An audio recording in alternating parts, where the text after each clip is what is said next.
Bam Willoughby, who is interested in Black historiographies of Ottoman and post-Ottoman worlds, proletarianization of Africans in the Ottoman Empire, geographies of African-descended populations in contemporary Turkey, climatology and morphology. Ban is interested in how community relationships to agricultural labor tell time, relationships between so-called Middle Easterners and so-called Western scientific discourse, indigenous epistemologies, and also how we can use this knowledge to challenge prevailing notions of Blackness and the ways in which we might theorize what the terms Black bios. Their current research project investigates how the manumission of enslaved Africans in Northern Africa at the end of the 19th century and their subsequent relocation into southwestern Anatolia for the express purpose of land cultivation, always in the context of their freedom, served as a driver for Black identity formation in contemporary Turkey, and provides a scaffolding for contextualizing the kinds of conditions that have made Black Aegean rural living, livelihood, and survival possible in contemporary Turkey. Welcome, Bam. Our third guest is Razan Idris. Razan is a Sudanese American PhD student in history. Razan is at the University of Pennsylvania. She studies histories of Blackness in Afro-Arab communities in the African continent and in the diaspora. For her current project, Razan has been exploring Black identity at the Religious Institute of Al-Azhar in Egypt in the 19th and 20th centuries. Razan is also the curator of the online Sudan Syllabus Open project, collecting English language resources on Sudanese social, cultural, and intellectual history. Now, co-organizer of this broader initiative, as I said before, is my colleague, Professor Beshara Doumani. He is professor of history and the inaugural holder of the Mahmoud Darwish Professorship of Palestinian Studies at Browne University. His research focuses on peoples, places, and time periods erased or marginalized by mainstream scholarship on the early modern and modern Middle East. Beshara has been playing a very important role in building Middle East studies at Browne. Thanks for joining us today, Beshara. Yep. And then finally, I'm really pleased that we also managed to invite Professor Sherene Seikaly, who's actually going to moderate the event today. Sherene is Associate Professor of History at the University of California, Santa Barbara. She's the author of Man of Capital, Scarcity, and Economy in Mandate Palestine. She is following the trajectory of her great-grandfather in her forthcoming book titled From Baltimore to Beirut on the Question of Palestine. His trajectory from 19th century mobility across Baltimore and Sudan to 20th century mobility in Lebanon places the question of Palestine in a global history of race, capital, slavery, and dispossession. She is co-editor of the Journal of Palestine Studies, senior editor of Arab Studies Journal, and co-editor of Jadaliyya. Welcome, Sherene. And now over to you. Thank you so much. Thank you, Nadje and Beshara, for organizing this event. It's really exciting to be in one of many conversations on race, racialization, Blackness, and anti-Blackness in the Middle East. These include recent panels at NYU, UPenn, MESA, the Middle East Librarian Association's Social Justice Series, as well as the Middle East Studies Association meeting, and importantly, a series of MISNA webinars that are in Arabic, Farsi, and English on anti-Black racism in Southwest Asia and North Africa and their diasporas. Such conversations and the work of scholars over many decades, as well as the folks, including the folks who have joined us today, pose urgent political and epistemological demands to shift how we study, think, and teach the Middle East. These invitations allow us to think of the Middle East as a place not to implement, but produce theory and envision different futures. As Katie Hickerson asked in a recent MESA, Middle East Studies Association roundtable, how would the centering of race and Blackness change our understandings of the modern Middle East? The ethnicization of religion, the rise of nation states, and the questions of race and racialization, I think, are part of what would shift and would allow us to put Blackness and anti-Blackness in conversation with Armenian, Amazigh, Kurdish, Palestinian, and Jewish questions, and the dynamic formations and shifts of a global color line. In the most immediate and urgent sense, such moves demand from us to change how and what we look at when we are studying the Middle East.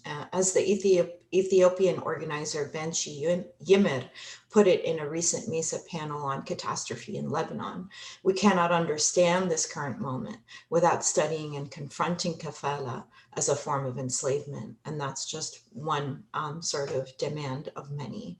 I'll say before I turn to the event that my pronouns are she, her, and that the structure of the event today basically is going to begin with me posing a general question, and then Nadje and Beshara will also weigh in. At that point, we will turn to our attendants, who are already 115 people, who will get a chance to pose questions in the Q&A box. So let's start off. I'd like to ask Bam, Razan, and Eve to begin by talking to us about racialization and racism in your work, both in terms of content and method. I'll go ahead and get started on this question first. Thank you so much for this question. When I think about, so I work specifically, as was stated in my introduction, in the context of Turkey. And I first began working in Turkey, well, before I say that, I'll say immediately for me as an academic, as a junior scholar in my 6th year, I think about what is my relationship to being an intellectual and what is my relationship to being an academic. What are my commitments as an intellectual in this kind of Gramscian sense, but also in the kinds of questions that I ask myself in my work, and then what is the work that I do as an academic, and what does that look like for me?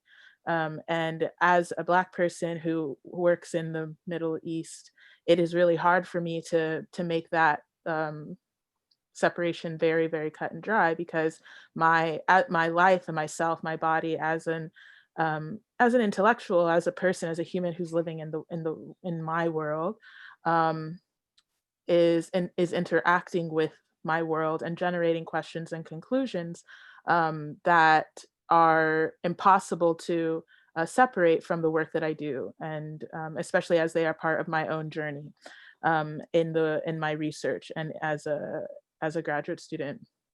For me, as an American from the United States who also has a very specific relationship to racialization, as a Black American in the United States, first,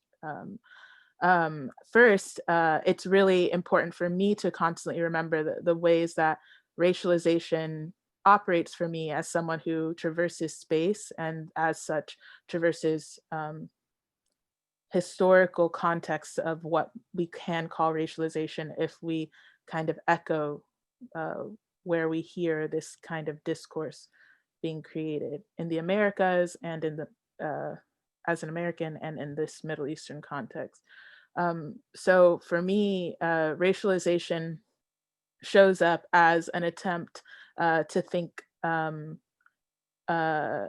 about power and how power operates, and what I notice about and what I read, and what my research has shown me about how a state power operates, how identitarian how formation of identity through an identitarian framework manages, and power dislocates, disempowers in certain ways. So I try and think about, in my research, racialization and racism operate both as method, because myself, my body, in a Fanonian context, to think about where Fanon says, "Oh, my body make me a man who questions." It is in Black Skin, White Masks. I take that, and it's impossible for me as someone who is living in the world and doing my research in the world or not just impossible, it's necessary for me, and it becomes incumbent upon me as the researcher who is Black in a certain context to interact with how my Black body emerges in a new space and requires me to ask new questions of myself and of my relationship to being a self in a space. And so for me, my racialization emerges as both the method and the content, because it provides the vehicle to have the perception to have asked these questions as an American visiting space, a new space, and being interacted with in a way that was different than I had been familiar with, as well as someone who then took that a step further and then turned that into research, into dissertation work, who's looking at archival documents and different archives, who take seriously how these kinds of questions of origin, or how origin becomes kind of category over time, what that looks like within my like to develop that model within my work, as it hasn't really been in the greatest existence or overabundance in my work, in my region, really. So that's how racialization and racism really show up for me in my work. Thank you. Go ahead, Razan. Thank you so much, Browne, for having shared that with us. I'm sitting here thinking, what can I possibly say after that? And again, thank you so much for everyone for having invited me to be part of this conversation today. I'd say that for me, the ways in which race and racialization show up for me as in methodology and as content. So the ways in which my work has moved towards where it is today, which is looking at Black identity at Al-Azhar in Egypt, has been an exploration of the ways in which race is used to explain Blackness in the Middle East. And that's something that I've been concerned with as someone who was raised in Sudan, as someone who was raised biracial and was trying to navigate what it meant to be Black within Sudan and what it meant to be Black in the United States, and how this language of Blackness and of race was being used and utilized in different ways across oceans, and the ways in which, and so, you know, as I moved to academic spaces to try and find answers for what was going on around me, for understanding colorist slurs in Sudan, for understanding legacies of enslavement, for understanding legacies of anti-Blackness in the US as well, I was trying to understand, how do these things make sense? How do they fit together? What are their genealogies? And so what that led me to is trying to explore, where do different terms that we now experience as race in the Middle East come from?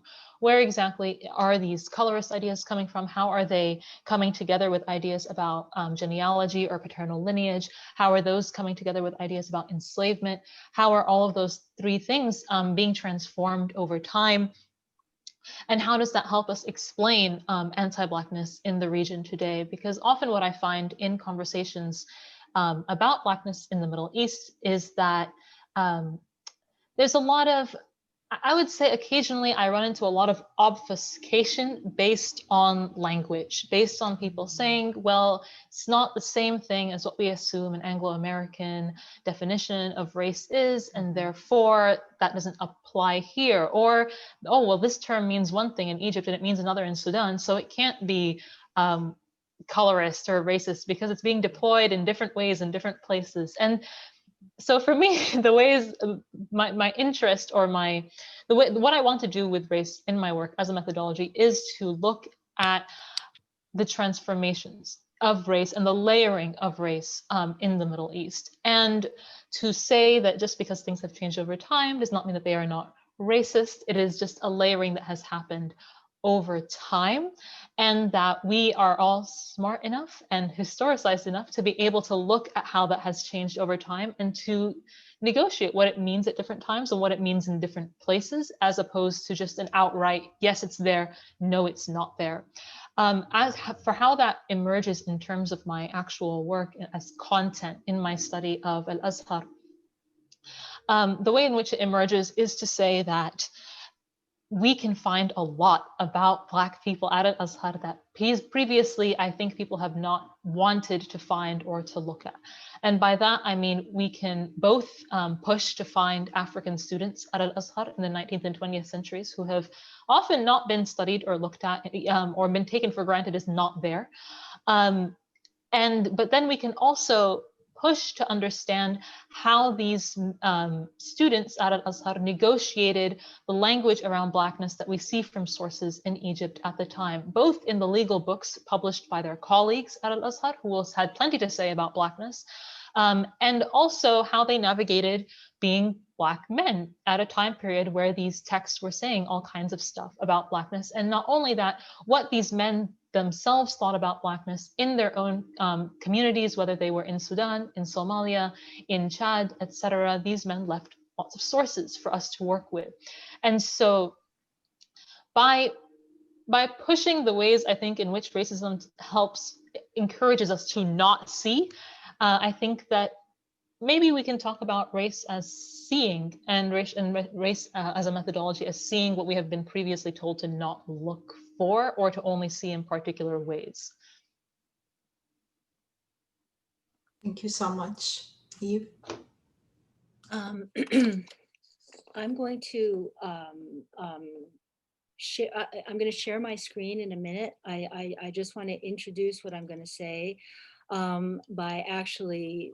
This is the first time in a multiplicity of webinars, which I'm very happy about, and very, very happy to be invited to this one, in which we have been discussing in different ways Blackness and anti-Blackness in the Middle East. And I wanted to talk today about, I'm going back to something that was brought up to me when I was a graduate student that I have been wrestling with for a long time, which is about where does the racism come from in the Middle East? And one of the answers to that question that I often heard was that it came from Europe. And that in places like Syria and Lebanon, it came from France, and in places where the British had their mandate or the British were deeply involved, as in Egypt, it came from Britain. And I have accepted part of that for a long time because we know there was a great deal of racism in the French Empire and the British Empire, and its legacy states to this day. But I'm now working on a project of the visual culture of slavery in the Middle East. And one of the chapters that I've been wrestling with for a long time is actually looking at a particular French painter, Jean-Léon Gérôme, and his sort of trade in Black models and in the images of Blackness in the late 19th century. But I'm not going to talk about Gérôme today. I just want to show two contrasting pictures by the same French painter to discuss images of Blackness and then how that relates to the Middle East. So I'll share my screen right now.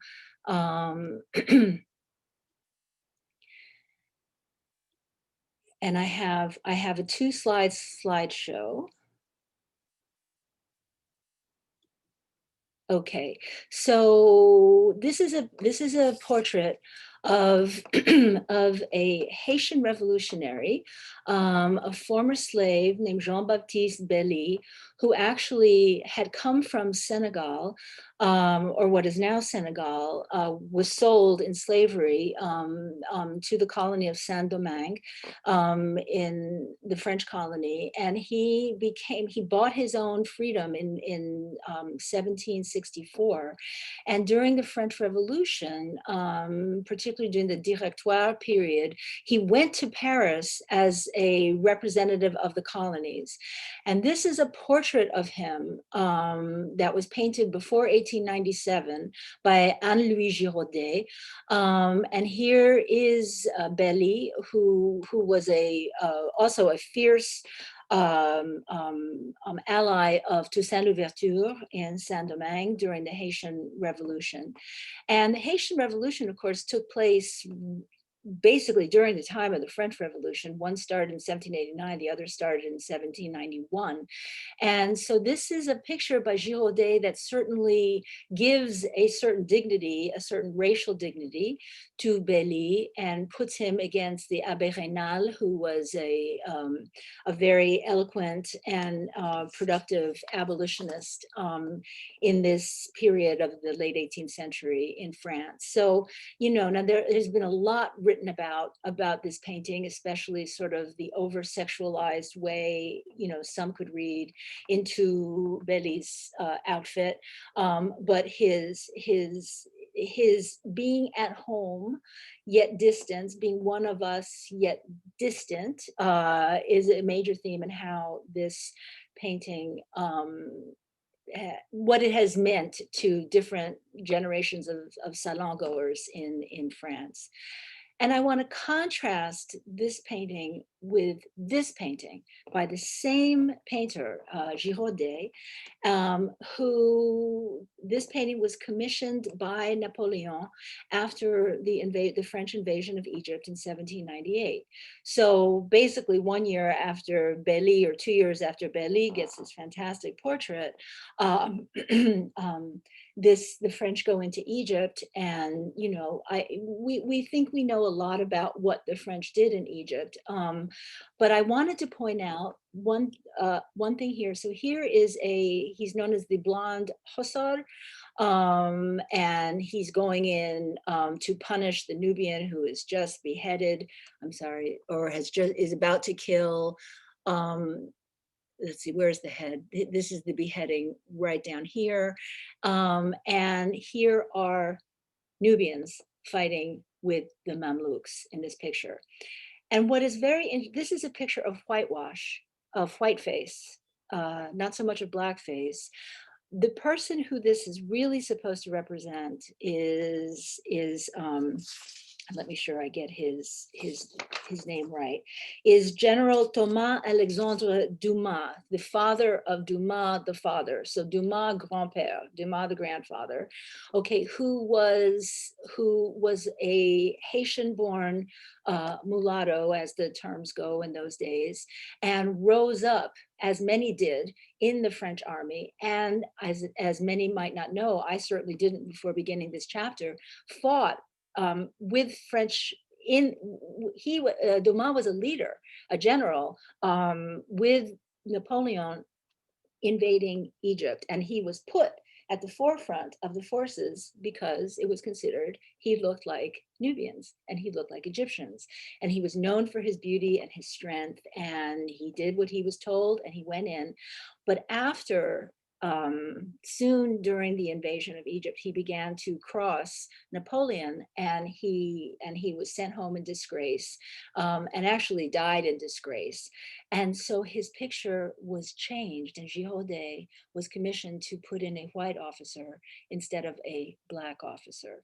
Now, much can be said about, you know, French racism against Egyptians and others in Africa and the Middle East, but I don't know if much has been discussed about how intertwined Black skin was at this time, and how even a representative of Nubians at this time in the early 19th century could also represent, and I'm working on the history of this painting, the fact that there were slave traders selling Sudanese and Nubian slaves, mostly Nubian slaves at this period, into the French army. And many of these people returned with the French army to France, where they became models for all kinds of Blackness throughout the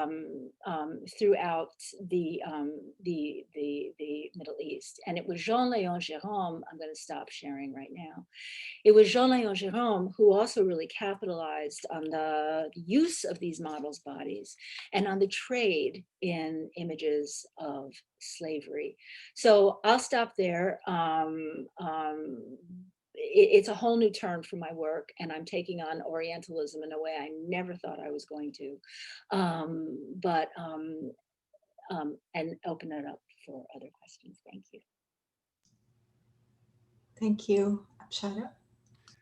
Thank you. I would like to build on the question of layering that Razan introduced, embodiment that Bam talked about, and of course, the importance of this sort of historical context that I think we saw very nicely with Eve. And that has to do with the relationship between notions of difference that are pre-colonial and notions of difference that are a consequence of the colonial encounter, what happens afterwards. Many would argue that the colonial encounter was a rupture that introduced a new conceptual vocabulary outside of which we really cannot think or express. So whatever we do, we're really entrapped within that colonial paradox. But as a historian, it's difficult for me to accept this. And I think there are all sorts of residues in even entire landscapes of meaning that can be traced to the pre-colonial period, which should still shape our perspectives. So the question for all of you is, how do we deal with this issue of layering between the pre-colonial and the post-colonial in terms of the meanings of the words that we use in order to do our academic work? And I would like to complicate it even more than just the question of Blackness in the Middle East or anti-Blackness in the Middle East. And by just sharing a little story about my graduate seminar now, which has people from Mexico, from Brazil, from India, Pakistan, Bangladesh, all over the world, really. And they're all committed to justice-centered kind of research and gay scholarship, but they're having a hard time thinking about the relationship between sectarianism, ethnicity, race, and caste. And because they come from different historiographical traditions, and these words have acquired all sorts of meanings that seem to be pointing towards the same kinds of things, but maybe not. So it's an open-ended question. I think you can take it anywhere, in any direction you want to, but I'm just wondering, what challenges are you facing in terms of thinking about the pre-colonial notions of difference compared to the kind of language that seems to be legible in scholarship today? You got that? Okay. Oh, Eve, did you want to go for, we were going to do, I can't hear you, but I think from your body language, you're saying let Bam speak. Oh, okay. But,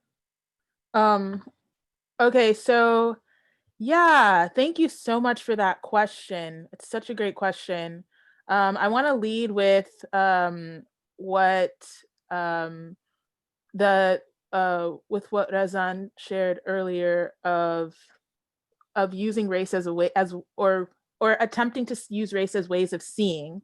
So I want to start with that as I attempt to answer your question, because I think a huge issue and that is that a lot of us who are working on Blackness and anti-Blackness and racial formation in the Middle East are facing is, especially as if we are Americans, and most of us are, if we are, is that there's such a difficulty of navigating the nuances of language. I mean, even when you say the pre-colonial and post-colonial, I wonder exactly what you mean. And if we're going to say colonial specifically to talk about Turkey or the Ottoman Empire, I mean, that those discontents have been, have been written out, and we haven't answered it. Is the Ottoman Empire the same kind of empire, say, as the British colonial empire or any other empire? I mean, it's not certain.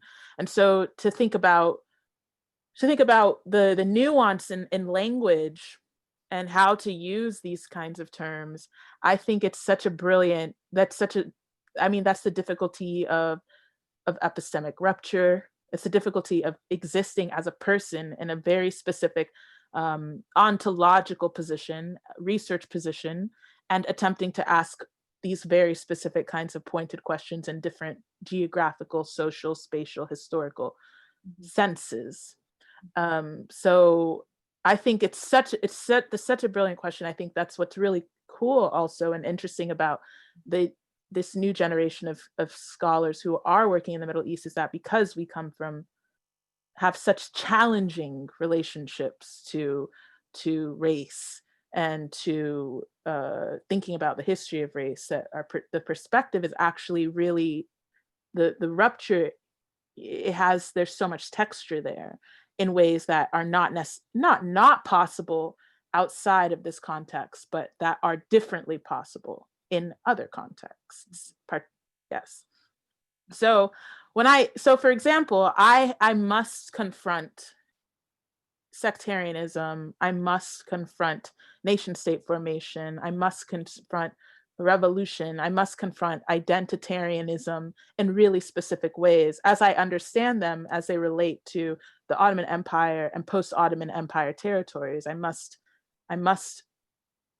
but I also recognize the limits of language. I mean, if there is a way that power operated in one geography that cannot extend to another geography, then perhaps it's worth thinking about the utility of the language itself, or the utility of the term, which is what I grapple with. I mean, when I first kind of found myself in this space of being a Black person studying Black things in not traditionally Black spaces, I had a lot of trouble with this language, right? I felt like challenged by the language. I mean, what do I call myself something, other people are calling me something, whatever that means, naming, it's naming. So I think it's very challenging. And what I try to do is think about that kind of friction as pointing to how to see the Middle East, or Turkey, the modern Turkish nation state post 1924. I mean, I do try and be very specific, but I studied. I'm a student of comparative literature, of the kind of possibility that comes with thinking about the comparative. So it's impossible. It's really important for me in my work to also think about how the geographies outside of Turkey and the greater Ottoman Empire, and I mean, particularly as it relates to the Middle East, how that own historical trajectory, because the kind of sectarianism or secularism that exists within the context of Turkey is so specific to the context of Turkey. It's so specific, and so I think that I think personally that these terms, because I guess the way that I'll say it is like, because I found them there already in Middle East studies. I mean, they were already there. This is language that has been used for decades. Like, we are very confident in talking about sectarianism. We're very confident in talking about the millet system. We're very confident in talking about the Ottoman Empire. These are words that were already there. And then I'm trying to name something that is not necessarily in high circulation, not necessarily not pointed at or not already said, but how do I talk about these things in this way at this time? And so I think I'm in constant, or not I think, I mean, I'm in constant negotiation of that dynamic of how to name. Do I call this anti-Blackness? Do I call this anti-Arabness? What's the word? Like, are we talking about Zenjis? Like, who are we talking about? What is it that we're talking about? Yeah. Just very quickly, I'm sorry to interrupt, but you just used Arabness. So when I'm in Turkey and I say I'm an Arab, they say you're not Black. Right, exactly. So Arab and Black are the same thing. Is this something that can be traced to a particular set of locations, events, histories, or is this something new? Yeah, thank you for that question. That goes directly into the history. I mean, exactly what is also being done in our region and time period is the semantic as was also already raised, but this is a 19th century development that emerges in this 21st century context that we see linguistically, where there was no kind of distinction between who is Arab and what that meant, or what that person looked like, let's say. And so now the language in Turkey is still utilizing Arab to designate a particular kind of distance or a historical distance, while when Turkey was in its kind of formation of itself as Turk relative to this kind of outskirts of Arab and other. And so to now move into the 21st century context where Arab has been so solidified to mean other in such a broad sense that it both refers to Arab as Arab and Arab as African descended people that have like darker colored skin. Thank you so much. Razan? Yeah, I think when it comes to this question of the usefulness of the term race in the Middle East, I think there's two issues that are often at play for me. Firstly, I tend to ask what exactly is going on when we question the usefulness of using this term race. I think on one hand, there's a very interesting critique, which is similar to ones which happen on the use of of terms like patriarchy and gender when talking about pre-colonial societies, where we might be flattening a lot of local dynamics through imposing new terms that are not the terms that people in those societies necessarily used. I think that's really interesting. I think that points towards a really important question of having to center the terms that people themselves are using and talking, and I guess the politics of translating those terms and what terms we choose to use, and whether we should in fact be using, as Bam mentions, like should we be saying anti-Arabness? Should we be talking about, in my case, I tend to prefer to use anti-Blackness when speaking about Egypt to be able to sidestep some of these issues that come with talking about, oh, is it race? Is it not race? So that's the first part. I think that's the interesting, I guess, like critique, which we should be able to walk with and able to think about when you're doing our work. On the other hand, I also think that for some, unfortunately, I think the questioning of the term race can often be a method of, again, to refer to what I said earlier, it can be a method of concealing rather than seeing. What I usually ask people is, okay, well, what happens when we stop using race? If I decide to, for example, stop saying, oh, I'm looking at race in Egypt in the 19th and 20th centuries, and instead I say, I'm looking at anti-Blackness, and I'm looking at all of the exact same terms used in Arabic, aswad, and who is being referred to as aswad, etc. What do I find? So I think that if we're talking about difficulties of using these terms race, that should be a beginning of a conversation rather than the end of the conversation, as it seems that in the public sphere it's often used as. It's often a conversation of, oh, well, it doesn't match this term race, therefore it's not worth looking at. It's not worth looking at what's going on underneath it. It's not worth talking about. And that's where I think it's useful to push back. Because what happens when we start looking at these terms and what happens in pre-colonial versus post-colonial society, you know, it's interesting, but it's, again, it should be a conversation that is had. Like, for example, say someone, let me use my example of Egypt.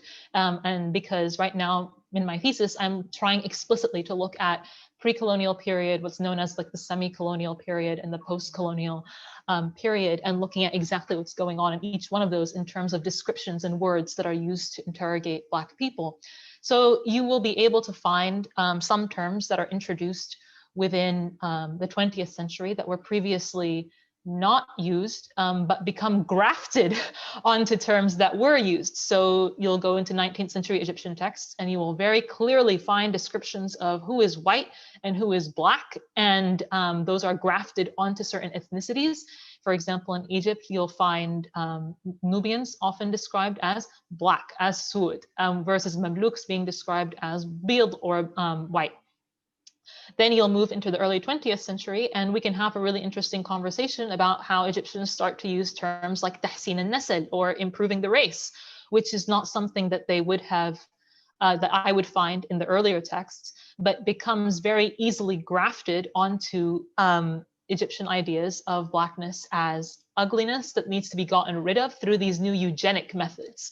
So yeah, I think that, I guess for me, when it comes to this question of the term race, I guess I'm always interested in where exactly the difficulty is, because if it's a difficulty of what it obscures, that's really interesting to me. If it's a difficulty of what people do not want to see, then that's a different story. Thank you. Eve? Well, I certainly agree with Bam and Razan and what they're saying. And I jumped to answer the question. Bam answered part of how I would have answered it, Beshara, which is, pre-colonial, who's colonial, and I was thinking about the Ottoman Empire as much as I was thinking about Egypt in the 19th century, and Egypt's, relationship with the Sudan, which it claimed as its own. And then I think too that, so I leave that pre-colonial, post-colonial. I haven't found that terribly useful for my own work, although I am finding it more and more useful now. But I've always thought that so much of the terminology when you come to the Middle East, as it does when you're looking in the West, has to do with what slavery did to people's eyes, and how enslavement, how slavery, the color of slavery, or the colors of slavery, were cast by whom and how, onto a broad spectrum of populations in the Middle East who looked to many as if they fit that word, and by that word, I mean Abid. By that word, I know there are many other vocabularies of race and color in terms of slavery throughout the Ottoman Empire, throughout the Middle East, in Iran, but I do think that this is a very important part. And when do you date that from? Is that pre-colonial? Is that post-colonial? I think that there's another way of exploring the chronologies of these words and these histories and their connotations. And then the last thing I would say about what term is better, race or racism, which I stand by, and anti-Blackness, is also, what kind of scholarships have we in Middle East studies been willing to listen to about this, and which ones have we not been willing to listen to? And if you are bringing a methodology of historiography from the Balkans, perhaps, or if you are exploring, in relationship to the Ottoman Empire, if you were exploring, other questions of caste, etc., do Marxist methodologies help more there? But one of the things that I would say within the field of Middle East studies that I've been in for a long time now is that that the study of Blackness within the United States has been almost considered, forbidden. It has almost been considered, if you will, haram, because there is often an expectation that those who are really reading,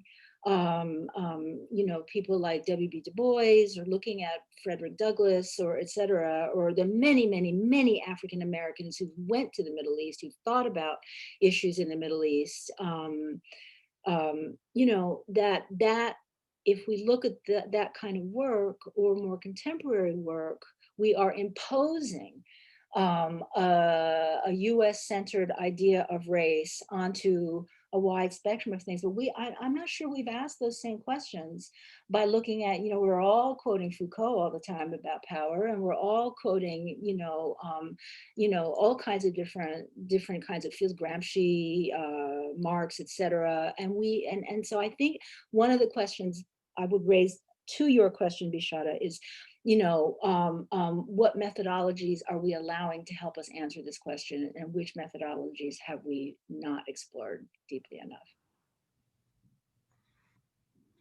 Thank you all. If it's okay with you, Beshara, I'm going to turn to Nadje now. Yeah, thank you all. So I'm interested to exploring a bit further the relationship between racialization, racism on the one hand, and gender and sexuality. I mean, we know that those are deeply gendered and sexualized processes and terms. So I guess for BAM particularly, I was very interested in an article that I read by you in which you look at the realm of the virtual to analyze how Turks of African descent are being caricatured and marginalized and also othered. And I think you were looking particularly at ads and also soap operas. So I would be interested to hear your reflections on the way that gender, sexuality, and racializations are apparent. Because I mean, one of the things that I found interesting as well is that the racist blackface characters also sometimes engage in gender transgression. So that link I found really interesting. And Razan, I understand that you're interested in exploring Blackness as defined and experienced by male students at Al-Azhar, and you've done that historically and also in contemporary context. So how do you think that contestations and constructions of masculinity are intertwined with constructions of Blackness? And you alluded to that in the beginning, so I'd like you to expand a bit on that. And then Eve, to you, I know that in your book, Tell This in My Memory, you provide these very moving, intimate accounts of experiences of both slave and slave owners. And can you tell us, how are these experiences gendered, and how was sexuality entangled in the construction of racial identities and attitudes towards slavery?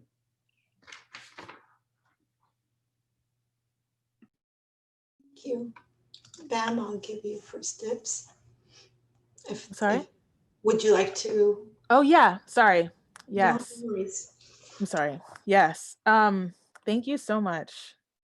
Yeah. Yeah. So the article that you're referring to, in the article you're referring to, I was really trying to, Nadje, I was really trying to think about these new methods that I have not seen critically explored in the context of the Middle East of attending to racialization and race. And I was trying to, I was really, I explored the way this figure called the Arab Baja, and also called Baji Kalfa in meaning house girl, and or something akin to what we might say is Negro girl or house girl. And I was exploring the depictions of the Arab Baja, the Baji Kalfa in Turkish popular television, and the way that on Turkish contemporary television, Turkish popular television, Arab Baja, Baji Kalfa, Dadi, also referred to as Dadi, she is always a so-called Black woman figure, but she's never played by a Black woman. She's always played by a man who's in blackface and in drag, which is just many kinds of aesthetic visual moves to make to depict a character. And so I was really interested in how this emerges on the kind of visual surface. Like, how is this circulated? How is this in a public kind of popular configuration and consumption to where it is recognizable and understood collectively? I was very interested in that, in something that to me is not perhaps so recognized, not to me, but how is it recognizable and understood collectively?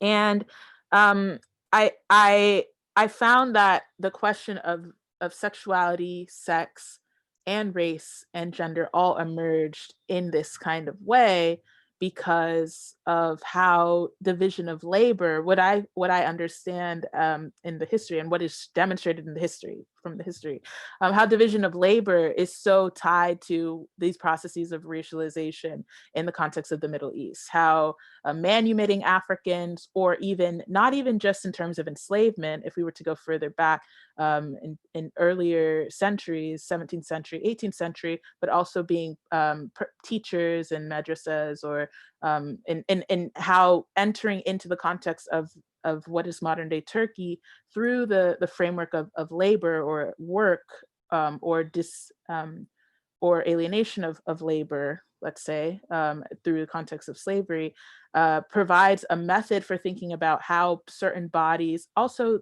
this is also thought of, another scholar also thinks of this not in terms, one scholar, Ezgi Çakmak, also thinks of this in terms of Circassian slaves who were in the Ottoman Empire as well, and how racialization also functions as through processes of division of labor in this context, which we've seen this in the Ottoman Empire. And so I was basically trying to think about that, about how this kind of division of labor, how there's a figure in a home, a manumitted or freed African in a home who exists historically, who is then drawn upon to act as a kind of lubricant or who operates within a visual context as the funny figure who always makes food available, who always is there to cook and clean, and just this kind of labor. There's this kind of labor relationship between this Black woman figure on television. And so whether or not I want to think about this new method to think about racialization, it's so apparent in how race, what I call race, what I use in terms of race, operates in a 19th century to a 19th century context, and then in a 21st century modern Turkish context. It's the historical event of proletarianization, of reinscribing African bodies into the cultural milieu, and what that process looked like, created, and not just, again, and that's what's really cool, I think, about Turkey, about the Ottoman Empire, is that it's not just this process we can understand, not just in terms of Africans in the Ottoman Empire, but also as well as Circassians, as Kurdish populations as well, Armenian populations as well. What does that look like? And so yeah, I want to respond to this fully, but in my research, essentially, I think about, I see how division of labor works as an organizing structure for racialization within a 19th century context, and then how the outcomes of that are present and ubiquitous and very, very ascertainable in a modern day context as well. Yeah. Thank you, Razan. Thank you so much for the question about, this question of gender at Al-Azhar and how we can understand it in terms of Blackness. There was a quote I heard earlier this year, and unfortunately I can't remember who made it, but someone said that to speak about race is always to speak about gender and sexuality, because there can be no control over race without control over reproduction. And I think that very much holds true for understanding Blackness, both specifically at Al-Azhar and broadly in Egypt. I think that maybe a misstep of talking about what it means to be Black in the Middle East is to talk about what gender politics looked like during this time period and how they changed during this time period. My own research actually began by looking at marriage texts, legal texts. So like fiqh text is what I was looking at. And I was looking at their sections on marriage, because I was And I was, I wouldn't say surprised, but yes, I was surprised at how these texts were full of language about Blackness and whiteness that I had not seen previous writers address, despite how much scholarship there is about gender and gendered legal reform in the 19th and 20th centuries. I'd never seen someone comment on how much discussion there was of Blackness in these texts, specifically in Egypt. And I began to be interested not only in using these texts as ways of understanding what did elite Azharis, elite men in Egypt think of Blackness and whiteness at the time, and what does that let us know about Blackness in Egypt, but also I began to be interested in how Black Azharis were responding to these texts, or maybe living with them, because these were texts that were very directly jabbing at men who could be construed as themselves. When you are opening up these marriage texts and they say that, for example, you can appeal to laws which characterize marriage as a type of relation which is meant to safeguard the honor of a family, and you can appeal to that to say that you, as a woman who could be married off by your father, will not actually marry a Black man because that's shameful for you. When you read something like that, what I'm looking for is what happened when Black Azharis read something like this, and I'm interested in that because I've seen people who I've known who are Black and at Azhar today negotiating that theologically, having discussions about what does it mean to engage with religious texts that have very heavily racialized and gendered content about Black women and about Black men. And so I think that I saw someone in the question and answers, which we'll be getting to later, ask me why I'm looking at men and whether I'm looking at women. And I think part of it is that I'm focusing more on men than I am on women, partly because Al-Azhar is a very gendered institution at this time period, where those who could travel long distances and openly be writing it in the courtyards of Al-Azhar were those who were gendered as men. But at the same time, what I'm also trying to do with my research is to question this visibility of maleness and to talk about maleness as gender, which I think often does not happen. When you read a book about gender in the Middle East, it's usually about women in the Middle East, right? And I think that shifting that and saying, what's going on? Where are the Black women in these pictures? What are these Black men thinking of the Black women within their lives, and or of just Black non-men in their lives? It's been crucial for me about understanding Blackness in Egypt. And I think that one of the reasons why having a discussion of Blackness that is intertwined with a discussion of gender is so crucial is I think, for example, we can come to much more productive comparative racial studies through doing this, right? We can start to think about what did gendered control of race and Blackness look like in Latin America versus what it looked like in parts of the US, for example, and do those do different forms of control over women's bodies result in different attitudes towards what colorist scales look like in different societies by comparing, for example, Latin America or parts of Latin America with parts of the Middle East and North Africa. So those are the thoughts that have been revolving around my head when it comes to these questions of gender and sexuality. So thanks so much for asking. Thank you, Razan. It's Nadje, it's such an interesting question. In Tell This in My Memory, you know, I was very struck by those moments of compared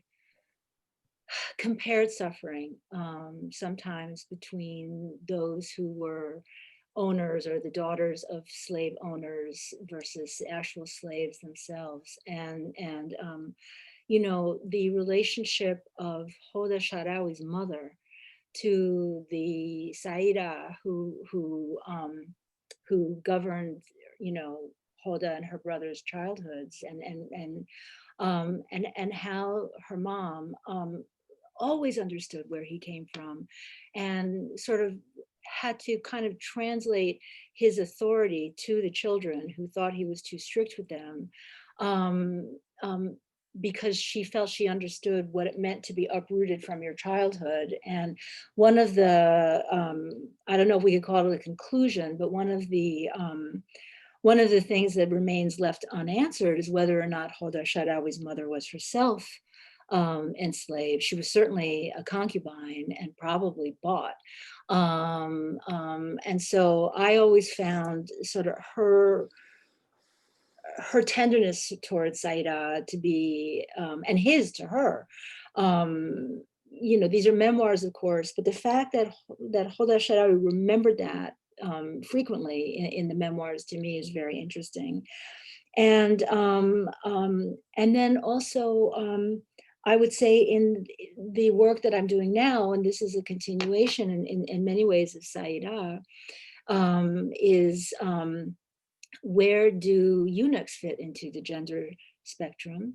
Their very lack of reproducibility or reproductivity was what was done to their bodies, and yet where do their bodies fit into? Did it permanently, in some places, infantilize them? It certainly made them medical oddities in the late 19th century. And how do they fit into this? You know, because we need to talk more about them as well, you know, and I think that Razan is right when she says, when we talk about gender, we are often, you know, talking about women, but there was a wide spectrum of not only labor, as Bam was saying, but of a performative type of lack of reproductivity, put in the space of guarding female reproductivity and racial identity. You know, you couldn't have miscegenation because not with these guys, you know. So that's where I would say, and I would end on the gender question with Saint Bachita, who was in my previous book, Until It's in My Memory, and her constant efforts to desexualize herself, how important the nun's habit was for her to completely divorce her image, whether in Sudan or in Italy, or throughout Catholic communities, from ideas of Black women being over-sexualized. And she had been subject to all kinds of sexual abuse and violence. So I just thought it very interesting to go back at that time in that book to see how people explored this for themselves and where links were made that we might not have expected. Thank you so much.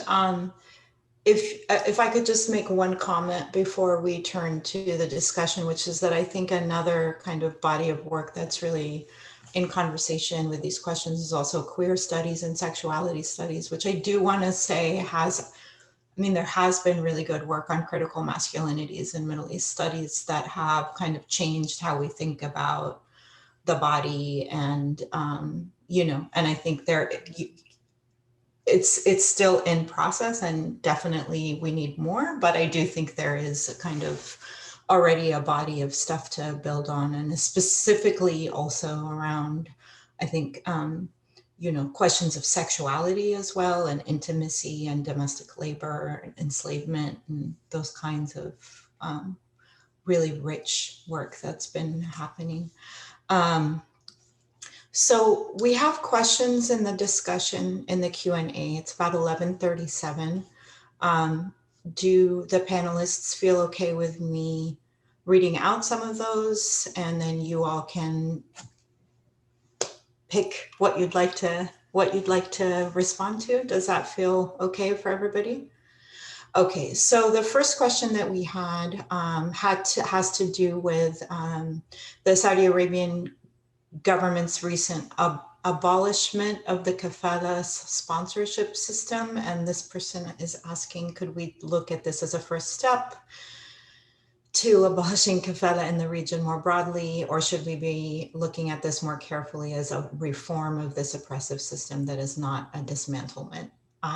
We have another question which speaks to a lot of what Razan was talking about in terms of comparative racial, I think comparative race studies is how you put it, in terms of how do we think about the resonance between the difficulties of obscuring and not seeing race in the Middle East with the notion of racial democracy in Brazil, the formulations of mestizaje in some parts of South Latin America. And this person is also thinking through how racialized words enter into some African languages, supposedly shedding their pejorativeness. We have a wonderful but quite broad question that asks, how do we think about race as intersection with nationality, sect, tribalism, which I think in part our wonderful panelists have already begun answering. Oh, much more coming in. So let's stop there, and then we can do another another kind of set of questions. So I'll just open it up. Whoever would like to speak of the panelists, Annie, please go ahead, Razan. Sure, I'll just respond to this very first question that I'm seeing, which is about Saudis and the kafala system. I think that these reports of Saudi planning to abolish the kafala system are a little bit overblown and too fast for my own liking. I think they came out about 2 days ago. I would have a lot of questions about what Saudi women's rights activists are saying about this. From what I'm seeing of, for example, Chadian women activists who are specifically an ethnicity that often goes to work in Saudi Arabia, they're like, that's not what is going on with this abolition. I just have a lot of questions about what's going on within Saudi right now. I don't think I necessarily have answers, but I wouldn't jump so far as to immediately see that that reform is actually going to happen. I think even if it did, even if tomorrow we woke up and this entire kafala system was abolished, the kafala system operates within a larger spectrum of how the modern Saudi state is racialized, especially in its citizenship system, and how people are able to enter and stay and leave, and who is allowed to enter and stay and leave, which is very tied not only to, the arguments that we can make about the emergence of the modern nation state and the citizenship itself as like a racialized subject, but also very tied to ideas of nasab in Saudi Arabia and who is able to pass down their citizenship and who is not able to based on their gender. So I think the kafala system in Saudi is I don't want to say it's a tip of the iceberg, but it's tied up, I think, in much broader issues within the kingdom that we'll have to wait and see which activists address them in the upcoming decades. And I'm interested to see what happens. Thank you for that amazing answer. Yeah, if that's okay, I'm gonna go ahead, please. Okay, I'm gonna say I'm gonna actually take a little bit of what was on just the word abolishment, actually, and just what the question was asking as well, just to think that in reference to this question about the way racialization specifically in Brazil operates is like not seeing race and racialization. I think that what I find really critical about right now is that the question of abolishment is really present in the popular milieu and in our cultural context. And so there's much and I think what the first question shows us is that what abolishment means in one context means something different in another context, which I think is really important to hold.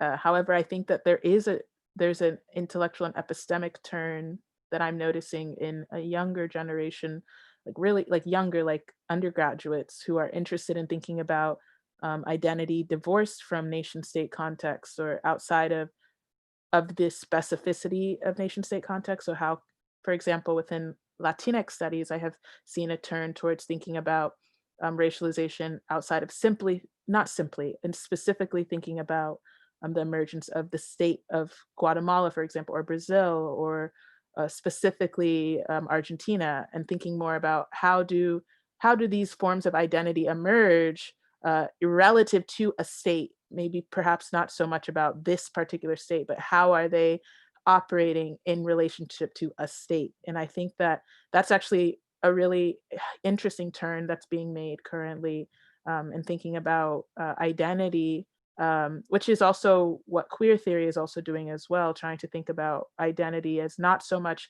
only tied to a nation state, but that there are processes that are reproducing or that are homed in on, no matter what nation state context we go to, that are really central to the formation of identity.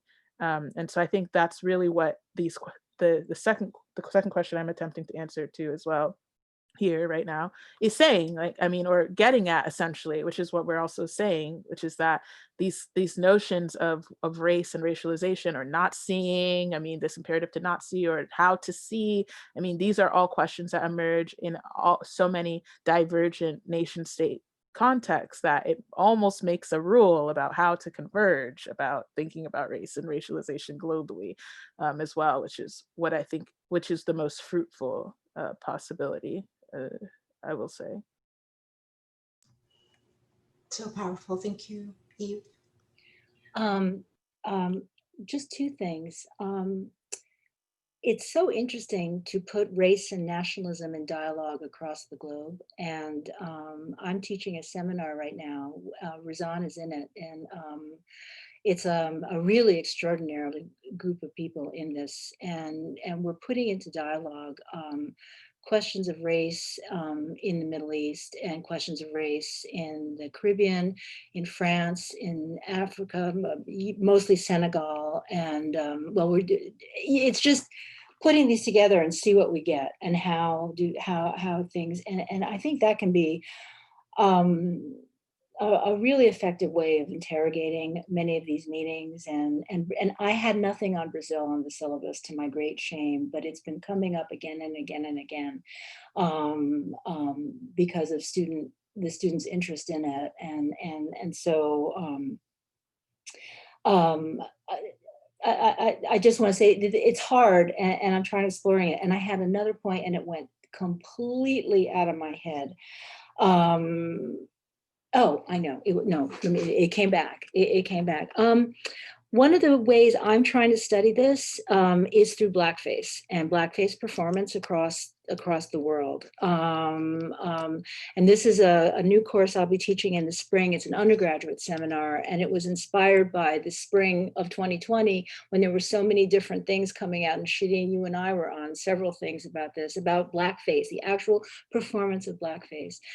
And where I'm going with that is that blackface is not only an investment in different places, in different geographies, of a performance of Blackness that is known to be fictional. You know, I mean, the fiction is part of the humor, but it's also about whiteness, and it's very much about, you know, how do different societies who have used and laughed at blackface performance, because it's not usually in dramas, what does that mean in terms of investment of these societies or these performers in whiteness? And you know, you can see it in the work of Bita Bahorizadeh as she explores some blackface and whiteface performance in Iran. You can see it certainly in Egypt, and the comedy of Shema Assaif this spring.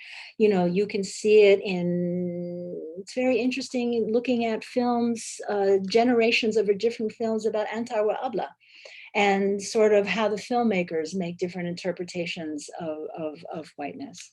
And I'll stop there. Okay, thank you so much. We have about 13 minutes. I'm conscious that folks have places to go and, well, other screens to go to, perhaps is the most accurate. But let me just quickly summarize the 3 questions that are in the Q&A, and then folks can decide what they'd like to respond to. We have one question that's thinking through, you know, how do we understand anti-Blackness in conversation with racialization and oppressive labor structures, South Asians and Southeast Asians in the Arabian Peninsula, all throughout the Eastern Mediterranean, Sri Lankans, Filipinos, etc.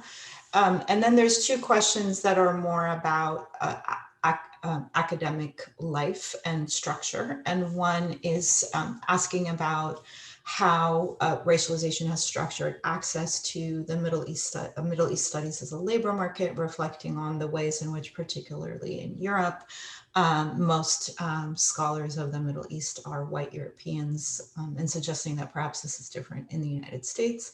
And then finally, a question that asks, how does the recent turn in using race as a method in Middle Eastern studies, bolstered in response to North American racial polarization?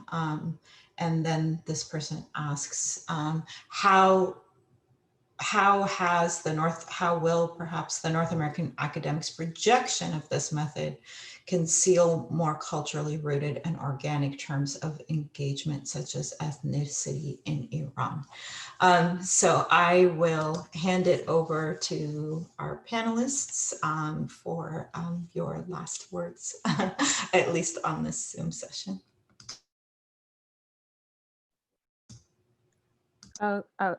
So yeah, so many things. I will say first, that I also I want to emphasize as well that while what I think is really interesting about the intellectual tradition of race and racism in the context of the United States is not just the ways that the intellectuals in the United States, Americanists in the United States, and that is both North and South America, as well as the United States, are thinking about racism as it also relates to indigeneity as well, which I think is an interesting framework as to think about in the context of a space like the Middle East, where the question of whiteness, where the question of here-ness, the question of these, they look different, and they kind of challenge what has been taken it for granted as a given with regards to the making of a white thing, or the making of whiteness and what that looks like. And I want to say that. And I also say that there's so many questions that were offered. I really, there's so many interesting points, and I will say that it's really hard as someone who is working on Blackness and race and racialization in the Middle East. It's really hard to say, to speak about the way that the commodification of research and how Blackness is really cool right now and interesting to think about and talk about. And so it's really hard to just say that it's not relevant, that there's like a certain kind of commodification of this kind of work. I mean, it's so obvious. It's part of being an academic, I think, and as someone who's trying to, I think those are questions that you ask your whole time as in your careers and as an academic.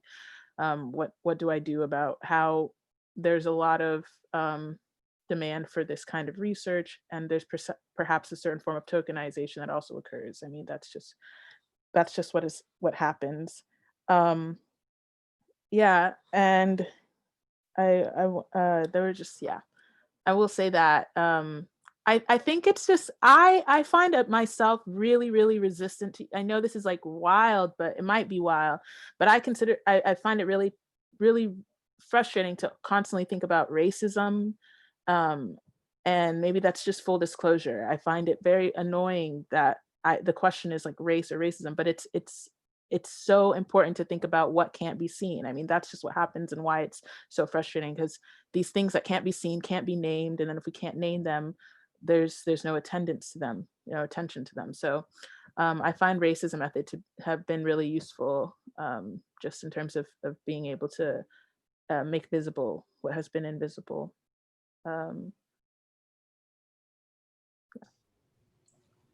Thank you. Razan, would you like to weigh in? Could you rephrase some of this? You had a really nice rephrasing of this, Professor Sherene, and I'm still trying to think about this last question that we got that was about how does race structure, let me try and find it. about the labor market, or? Yes, about the labor market in Middle Eastern studies. I mean, I'm not sure that there is a lot to say there. Yes, this is, I mean, we're working within the confines of an academy in the US that was until very recently segregated and not a place for women to enter either. And I think that those structures are still very visible within who is able to enter Middle East studies and how their scholarship is read, and who is read as objective and who is questioned as unobjective when they enter there. I think in particular, almost any Black person I know who is in Middle Eastern studies would immediately say that they have constantly been questioned over whether their scholarship is real or whether they are projecting, as opposed to many of their white European colleagues whose work is considered groundbreaking or really interesting or often objective in ways that I don't necessarily see happening with others. And I think also, aside from older politics of like, oh, how these institutions have been structured, I think the contemporary politics of academia are still ones that are heavily colorist, and that shows in who's able to speak, are still, you know, we can go on the list of all the ways in which academia has all these exclusive structures that keep people out. But I think it's also important for us to remember that academics are not the only people talking about Blackness in the Mideast in particular. I think that there's a tendency sometimes, I think, to search for, oh, not just Blackness in the Middle East, but I think there's a tendency for us to uplift academic spaces as the ones that should be looked to, or the ones that we have to fix so that the information that we get is better. And I think instead what we should also be is, instead of just focusing on reforming these spaces, we should also be thinking about, why are we turning to academic spaces to learn about certain issues? And what are we losing when we only look to academic spaces? So yes, it's a racialized space. And I'll just have to leave it at that.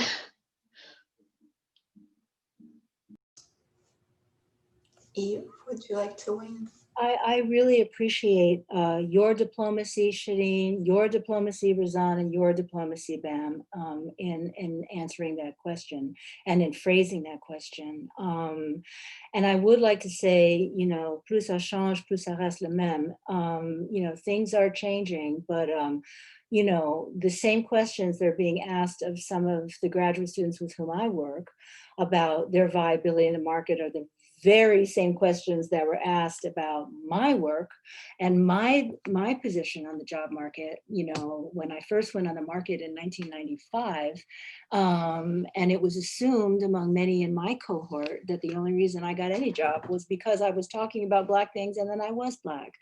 And I wish we could say that that's gone out of the way. And I fear it's not actually going to, I fear we're going to get a big blowback, because the academic job market right now is severely limited because of COVID and because of the effect of COVID on universities who haven't been too forward thinking about, you know, their admissions into these programs, you know, in the first place.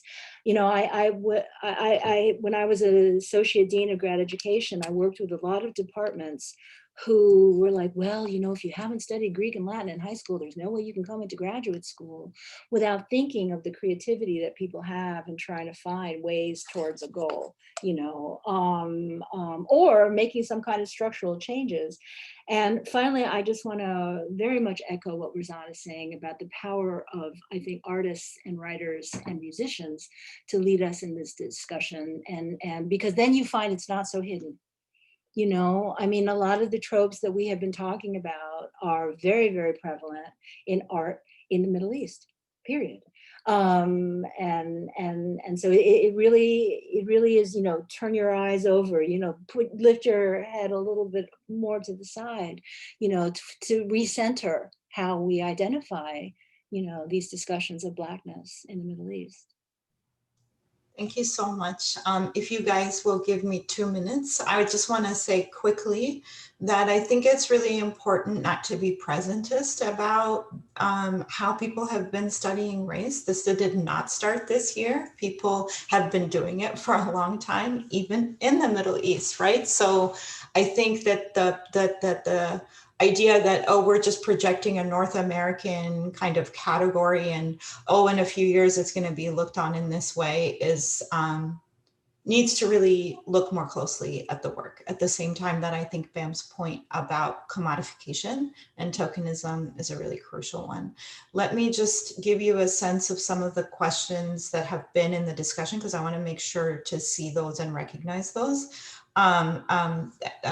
There's an important question about Blackface as genre, which I think is really interesting. There's also an important question about that now disappeared from Mezna about linking Azhar, Razan's work to the studies of enslavement, and to then think about reparations and abolition, which I think is what, you know, Bam was inviting us to think about, the broader movements of abolition that people are engaged in that are really crucial.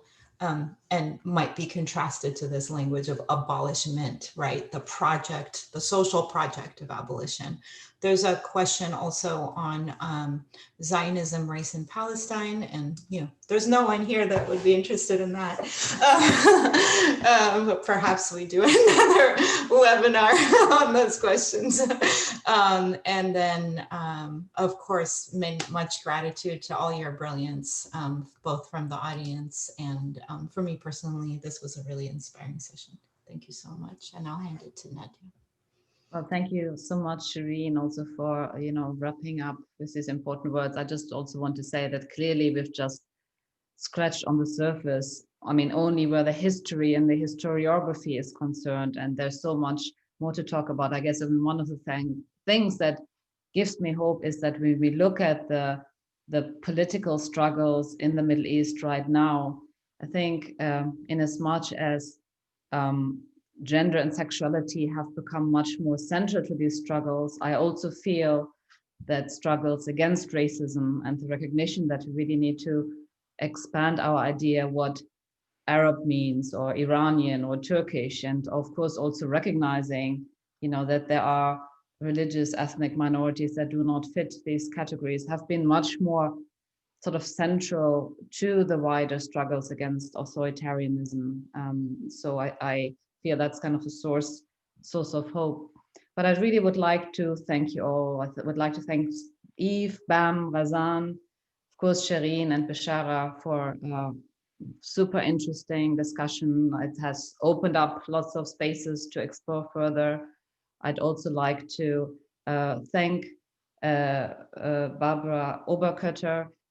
Clearly, we are committed to continue this, and as some of you know, the Center for Middle East Studies is also really interested to redress and we had a bit of a disaster here in terms of a conference that was focusing on North Africa without any representation from North Africa, and we are committed to do better and try to address these issues and think more carefully. Well, not only what does anti-Black racism mean in our scholarship, what has it meant sort of historically, but also how can we in terms of institutionalizing and in terms of relations, what can we do better? So I hope that I'll see many of you again. This event will be recorded and made available. So thank you all, and thank you the audience for joining and asking the questions. Bye-bye.